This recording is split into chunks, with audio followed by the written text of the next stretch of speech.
আছেন ওনারা আস্তে আস্তে সমস্ত সমাধানের পথ দেখিয়ে দেবেন। যাই হোক, আজকে দেখে আমার খুব ভালো লাগছে আপনারা আসছেন।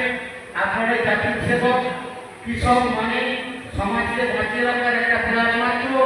কৃষক ছাড়া আমরা যেটাই করি না কেন, পকেটে টাকা থাকবে, সব কিছু থাকবে, কিন্তু কৃষি উৎপাদন না হলে কোনো জীবী বেঁচে থাকতে পারবে না।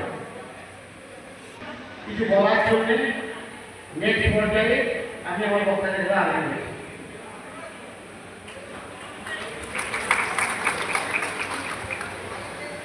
এবারে অনুরোধ করবো আমাদের অন্য আরেকজন ডিস্ট্রিবিউটর মহাশয় নিখিলের সাথে কিছু বলার জন্য। নমস্কার, আমি প্রথমে জানাই আমাদের জেডেন স্যার, ওনাকে সম্মান আন্তরিক শ্রদ্ধা জানাই। এছাড়া আমাদের ট্রপিক্যাল কোম্পানি আরও অফিসাররা আছেন, আছেন, ওনার দিগণ ম্যাডাম আছেন, সবাইকে যথাযথ স্থানে সম্মান ভালোবাসা জানাই। এছাড়া আমার সহযোদ্ধা অরুণদা আছেন, ডিস্ট্রিবিউটার, ওনাকে আমার শ্রদ্ধা জানাই। আর সর্বোপরি আপনার থেকে আপনারা অনেক সময় ব্যয় করে এসেছেন।